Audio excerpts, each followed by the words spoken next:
Hello and welcome to episode 3 of SITREP Marvel Talk.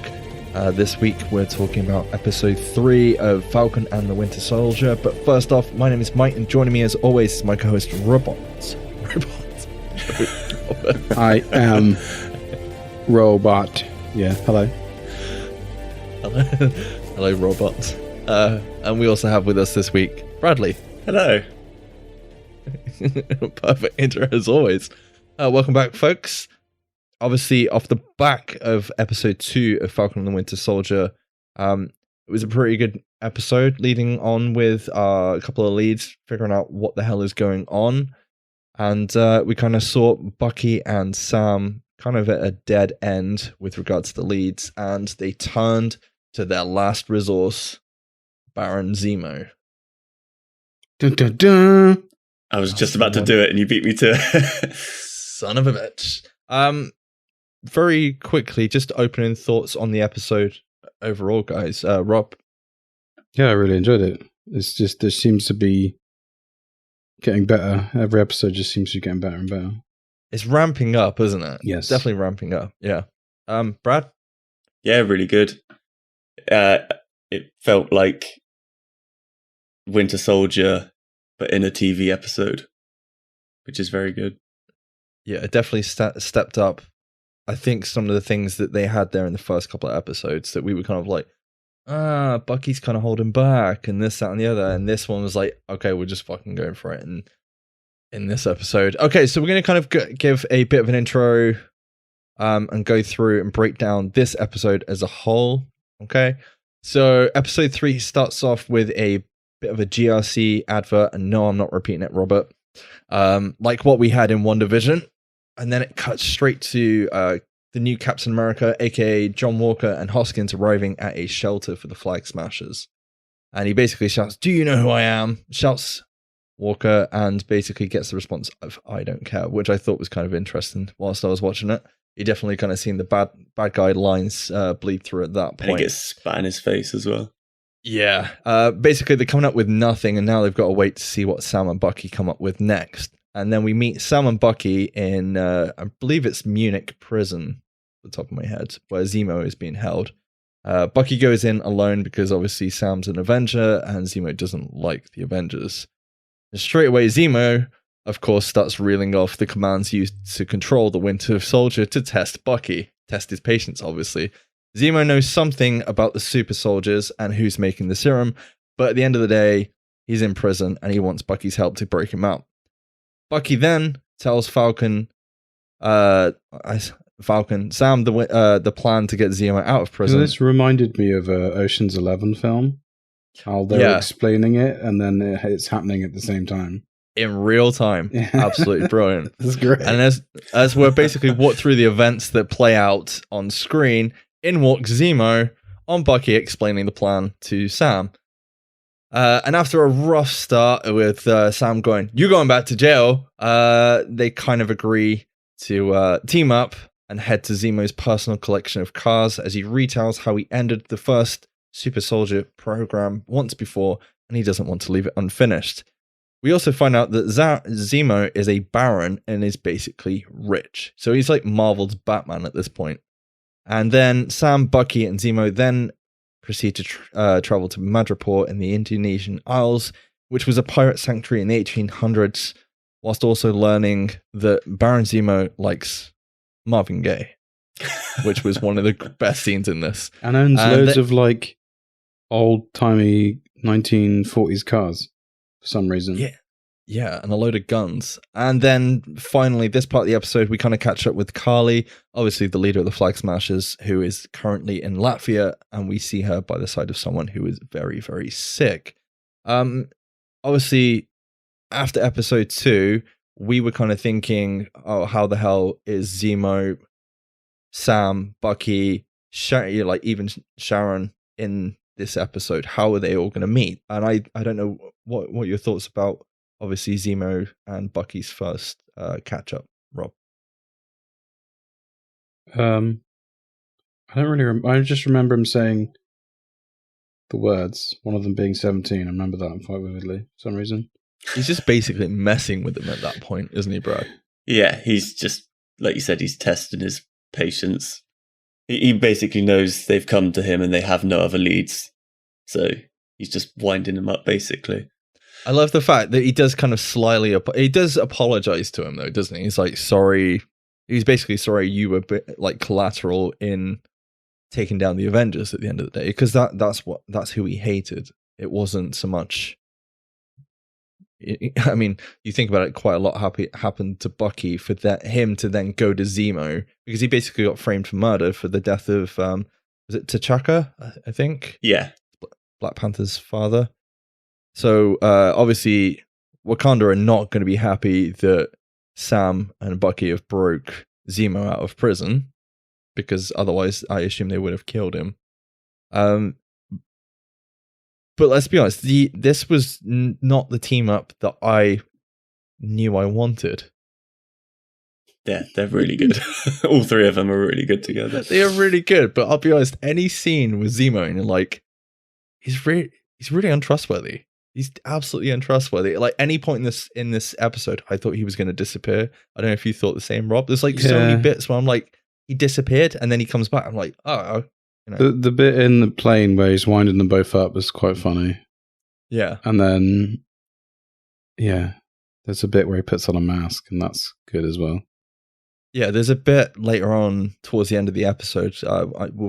We don't really go into detail with the recap with that, but where they're on the plane and he's handing them out food, and I'm like, I don't know if I would trust anything this guy is handing out food-wise. Doesn't he say to the butler guy, if it fails the smell test, give it to Alfred, them? Yeah. And I don't know what you think of Zemo's accent. Every time I hear this guy talk, I just instantly think Jean-Claude Van Damme. He just sounds like he's doing Jean-Claude Van Damme impression. I don't know. I think he nails it. Is he? What's his nationality in real life? The actor. I don't know, but it's Daniel Bruhl, and the second name is the U with the two eyes above it, so it could be so he's probably German. Yeah, or something like that. European. But yeah, it was a good start. Okay, so we move on from there? Yes, let's move on. Okay, so next up we find the team on the way to Madripoor as we see the neon lit sky of Madripoor, which that opening shot of Madripoor is pretty cool. For anyone that doesn't where know, is Madripoor? Are you Madripoor is somewhere in the Indonesian region, and in the comics it was related to X-Men lore. I believe there's a bar, is it the Princess Bar, is related to, I think in the comics Wolverine owned it, and then Viper was like in charge there at one point or something. But yeah, they're basically headed there to try and find out what's going on with the Super Soldier Serum.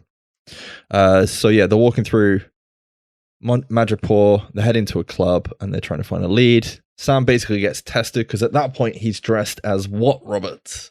A pimp? Well, apart from that. I can't remember what his name was. It's Smiling Tiger.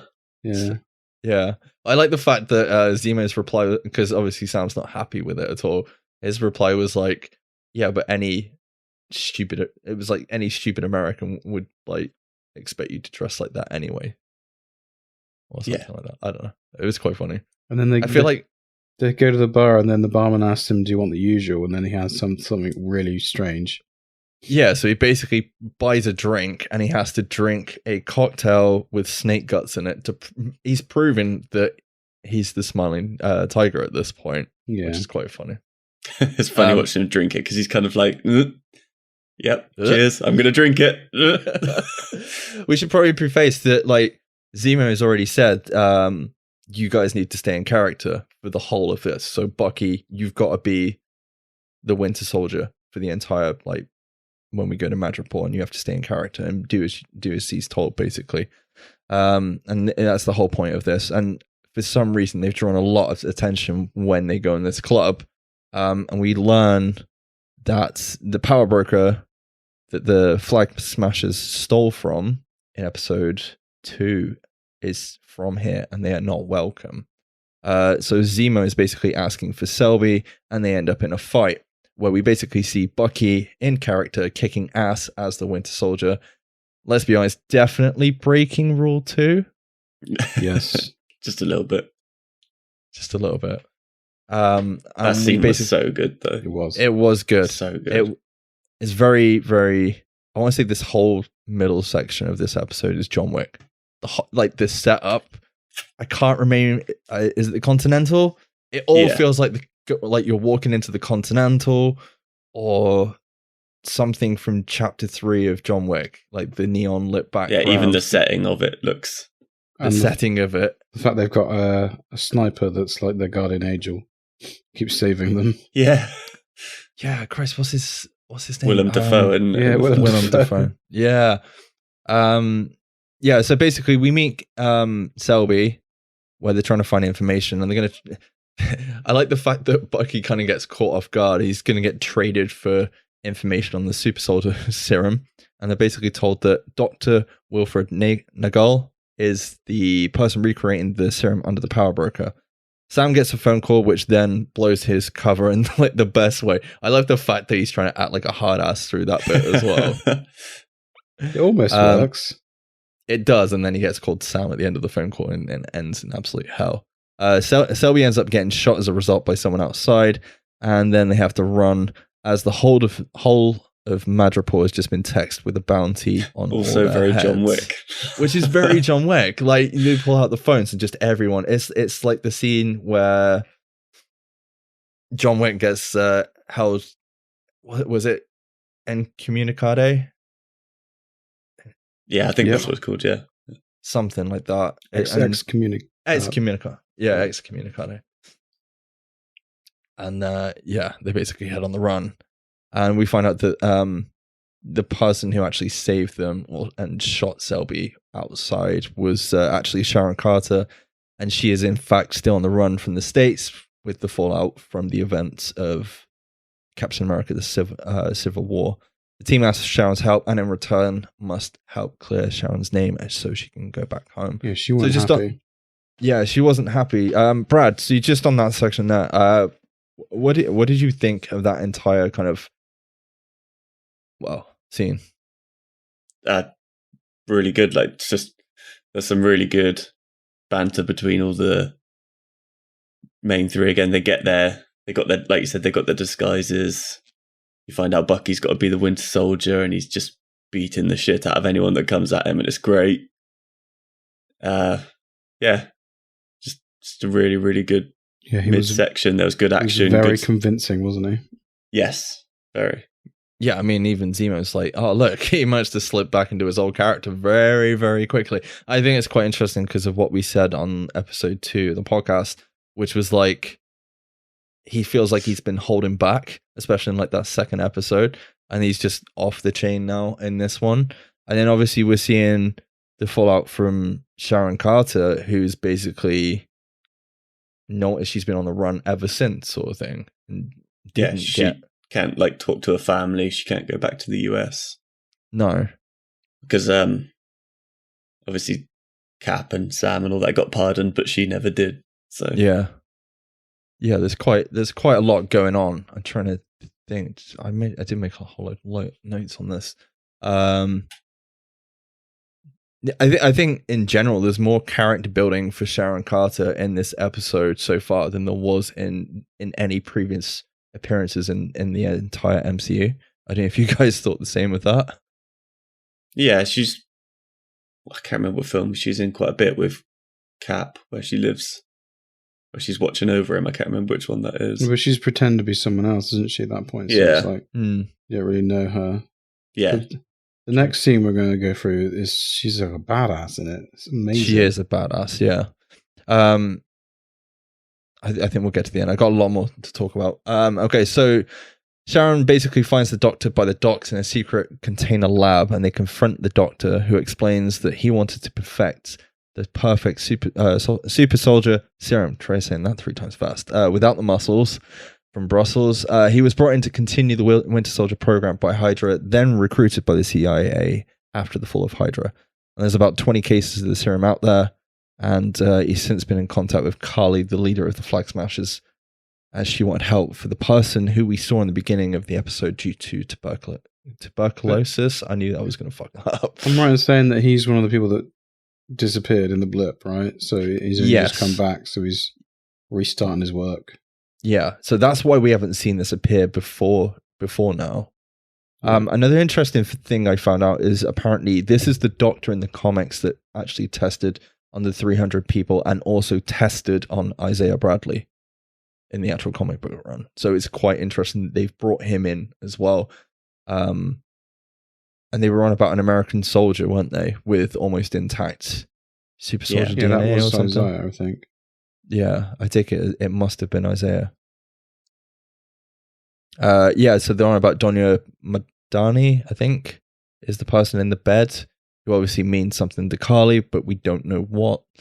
And yeah, so then whilst they're talking to the Doctor, they get the assassins coming looking after them and cut to an awesome Sharon Carter fight scene, aka John Wick.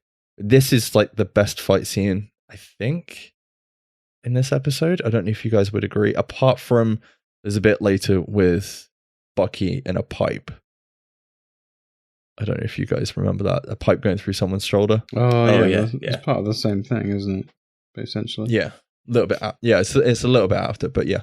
Yeah, it's really good. You can definitely tell they've got, I won't be surprised the choreographers behind John Wick on this, because I do believe they work, second unit works with Marvel. It felt like that sort of like brutal, up close, hand to hand sort of combat. So that you would expect from like John Wick friend fighting off all the bounty hunters after them, isn't she? It's just like they just keep coming. Yeah, I've got a question for you guys because especially to do with her. Anyway, Zemo kills the Doctor because he's creating Super Soldier Serum. That was a bit like of a shock to me. He just like shot him. I kind of understand why though. It's because I had to re-look back. It's because he's trying to shut down the Winter Soldier program and anything linked to it. Yeah. Basically, so there can be no more super soldiers, I think. Why did they give him a gun? That's a very good question. I think he sneaked it, didn't he? Did he sneak it? He might have snuck it. I can't remember. He grabbed a gun when he grabbed his mask, which then gets revealed a little bit later on in the episode. So yeah, the Zemo kills the Doctor, and then the lab gets exploded after being hit by an RPG. There's a huge gunfight outside, and Zemo disappears, then finally dons the mask from the comic books, and then goes full Baron Zemo and a bunch of bad guys outside, which is pretty cool. So it was, I don't know what you guys thought, it was actually nice to see Zemo become the character that I'm pretty sure most people thought he was going to become in Captain America and in the Civil War. Yeah, it was good. That was the main point where I was like, that's it, he's done a runner. Like, he's doing his own thing. And then he gets the mask and then just shoots the gas pipe and blows a load of people up. There were several times I thought he was going to do a runner. There's a bit where they're on the run from the club and he disappears. I think something explodes or something. I was like, he's fucked off. Oh, fuck, he's going to piss off or something. And then he comes back and I was like, oh, okay, maybe not, sort of thing. But yeah. So yeah, basically after fighting their way out of the dockyard, the team leaves Sharon and head to find the dockyard. Oh. They basically head to find Carly, and we see Carly scouting a building full of supplies and talking about what might have been had the blip not happened. She was on about being a school teacher. I don't know. I couldn't remember the other guy's name, Brad. I don't know if you caught. I can't remember. Flag Smasher number 2.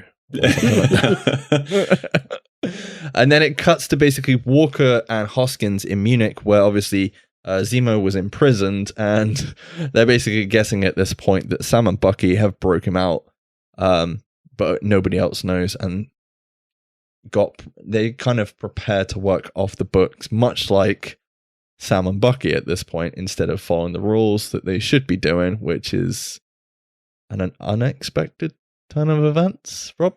No. They're going to be bad guys, aren't they? Yeah. So now, after obviously, they're going to try and find Carly. On the plane trip over, Sam's reflecting on what happened to Sharon. Obviously, she basically got blanked by, can't think off the top of my head. She got blanked, didn't she, for service to her country and all the rest of it, even though she stole the shield and sided with Cap and all the rest of it. And then Isaiah, it kind of spends that minute kind of thinking how many people need to be sacrificed for the shield, and if he should have destroyed it instead of sending it to a museum instead. And it was quite interesting because I think this is the first time that we see Bucky replying and saying that he would actually, for a minute, possibly take up the mantle of Captain America himself. Brad. Yeah. Awkward pause. I don't know, he's learned well, hasn't he? He has learned well from the other podcast. I don't know. I thought it was quite interesting to finally see, because we're kind of like, is Bucky or is Sam? I think it's going to be Sam by the end of it. I think he's just got to kind of get his head around to thinking that he should do it. But in the meantime, I think you might see Bucky take it on, or at least take the shield. I don't know. Yeah. We'll see. Oh, maybe he'll have it for a bit, and then I don't know. I don't know why he would give it back to Sam after he gave it away. I don't know. Not sure. Yeah. So after that, they get a lead, obviously, on Madani, who was the person in the hospital bed, and they head to Carly's location, assuming we'll find them in episode 4. Then we catch up the Flag Smashers, taking a load of supplies, and they are basically leaving a path of destruction, killing people in their wake, changing the rules on how they normally fight. Afterwards, heading to Latvia, Bucky finds a tracking device on the floor near where they're planning on staying, and Bucky traces it back, only to be confronted by AO, one of Black Panther's personal bodyguards from Wakanda, looking for Zemo. I'm guessing Zemo's head at this point, with or without the mask. I had to remember who she was. She's like the second in command of the all-female bodyguard unit, isn't she? There's quite a lot going on in this episode, especially that we're seeing, obviously, change of character with Carly. We're seeing... That bit of the facility with her was pretty brutal. Because obviously they've got all the guards tied up to steal the supplies. Yeah. And then they get out and she tells the other guy in the car to put a seatbelt on, and then she just blows up the building while they're still in. And I can't remember exactly what he says. He said there were still people in there or something, and she says that's the only language they understand or something. Yeah. It's quite savage. I think the episode overall, I mean, you've got Zemo, and we kind of questioned why... Like, how are we going to meet Zemo? And he's meant to be the bad guy. We're kind of guessing that Zemo's supposed to be the bad guy this season.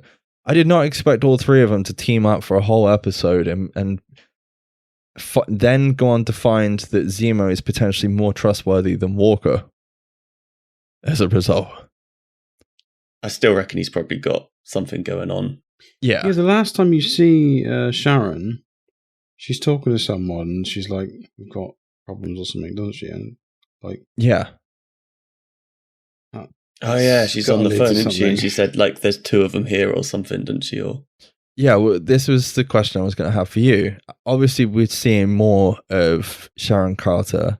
Sharon, but I'm kind of wondering if Sharon Carter is the power broker. Maybe. I don't know if I've spoiled that for myself or not, but and for when everyone that's listened to this, spot on. Well, I mean, this is spoilers. I should have possibly said that at the beginning, but makes sense. But it's just a guess, isn't it? It's not. Well, it is a guess, but either that or she's just doing whatever she can to clear her name. Well, there is that as well. I mean, that was the weird thing. She was willing to side with them to clear her name, right? But then you've also got she advises them all to go home before any of them get hurt, right? And then another thing I thought of was they go to the dockyard. She gets the information very quickly where the doctor is, and then doesn't go with them inside. And you could see that as like, she was outside protecting him, but she made it very clear she wasn't going to go in. And then, like, she only turns up when the doctor gets shot in the face. So there's no conversation there, if you know what I mean. And then you have that last scene where she gets in the car after saying, yeah, like, clear my name and I can go home, sort of thing. And then we've got a problem. But she's getting carted around. No pun intended. But she is. She's basically getting limoed around, isn't she, at that point? So I'm kind of like, is she the power broker, or is she just somebody else that's got a bit of power? Yeah. Or maybe John Walker got hold of her somehow. Yeah. Rob, what did you think of the banter in this episode? Yeah, it's brilliant. I like I said earlier, the winding up from Zemo was great. Well, I mean, obviously you got the fight when they leave the secret lab, and so there's a whole bit about Bucky going left or something. I went up first. He's supposed to follow me. He's every action movie. And then I loved when they get in the car, and he sits behind him, and he's like, just like, "You're not going to move the seat forward, are you?"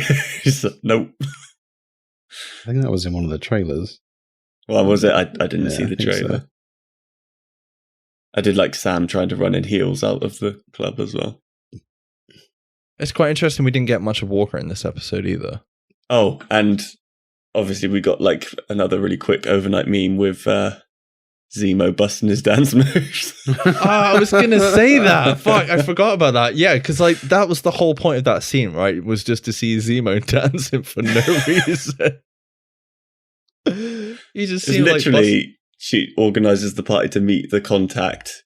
You see him walk in, he gives it a little dance, and then that's it. She's got the information. Do you reckon it was Zemo's dancing that helped him get the information? But yeah, I mean, there's a couple of points, especially with Zemo, because he's the bad guy. It's weird that he helps them, but at the end of the day, he's got a code. Like he's got basically unfinished business because he never liked the super soldiers in the first place. But then I felt like he was quite right in what he said about putting people on pedestals, and then those people becoming symbols and icons. And I feel like that's the whole premise of this series, of people trying to live up to Cap, but not necessarily being able to, and all the flaws that kind of go along with that. You kind of ignore them. He even says about the Sokovia Memorial, I think, towards the end of the episode. Like, did any of you go? And it was like, I didn't think so. Guilt trip. Yeah. Is that where he's from in this? Is he Sokovian? I can't remember. Yeah, I think his family got killed in the Avengers 2, which was why it was called the Sokovia Accord. So I think it is, because they basically floated Sokovia, didn't they? Yeah. I don't know. There's some good bits in this. Sam saying I couldn't run in heels was pretty funny. It's quite funny seeing hearing a guy say that instead of a woman, which is, I guess, a little bit on the nose. I don't know. You can definitely tell this episode was written by the writer of the John Wick trilogy so far. Yeah, he's doing 4 as well, isn't he? No, I don't think he. I think he's. Oh, isn't he? No, I don't think he's doing it now. Well, I thought he'd done it. Obviously, it's done, but unless he has done it and he's not doing 5, I can't remember. I know he's not doing one of them. Did anybody catch the necklace that the woman had on the bed? No. There's like a little charm she had around her wrist. Oh, yeah. I don't know what it is, though. It was basically a hand with like a planet in the middle, or Earth in the middle. And I was like, that's basically the Flag Smashers symbol. You know what I mean? If you just spread the hands out. Because I thought that was quite interesting. So I'm wondering if it all kind of ties back to her, and we see a bit more about. So the woman that died, that she was, that the baddie cares about, but we don't know what relation, and that's why she's gone a bit nuts at the end, because she's got nothing left to lose now, I'm assuming. My question is, do you think she's actually dead, Rob? Because I know they deemed her as dead, but she might not necessarily be dead. No, then she died. Because that's how they traced her to where they were, because they found her dead. No, maybe you're right then. No, I was just thinking because she spoke to the doctor, didn't she, to try and get some help from him because she had tuberculosis. Obviously, if he can create a Super Soldier Serum, I think the idea was like he might be able to help her. But yeah, I really enjoyed this episode. What do you think, Brad? Final thoughts? It's a really good episode again. I've enjoyed all three so far. This one definitely stepped up the action. Yeah. But then, obviously, as we've said multiple times, that's the John Wick director, writer, sorry, not director. I don't feel like there's much speculation off the back of this one. We're just kind of carrying on with the plot threads to kind of, like, we're learning a little bit more. There's still quite a lot to resolve. But then, I suppose we've got 3 hours of TV show left, so... I think at this point, you've obviously introduced everyone, but then it didn't really move forward much either, did it? Like, story-wise, like, Carly's still out there. We still don't know who the power broker is, though maybe potentially we do. And then no, they haven't really got any closer, have they, at this point? No. Rob?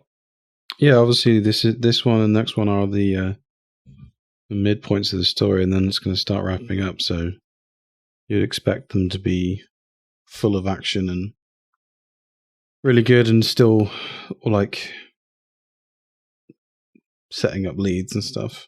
But yeah, I really enjoyed it. I feel like, next week's going to be just as good, probably, if not better. How are you finding the runtime? This one was like 50 minutes.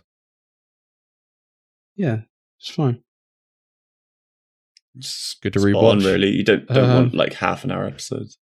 Yeah, I didn't really get a chance to rewatch it today, as I normally do. But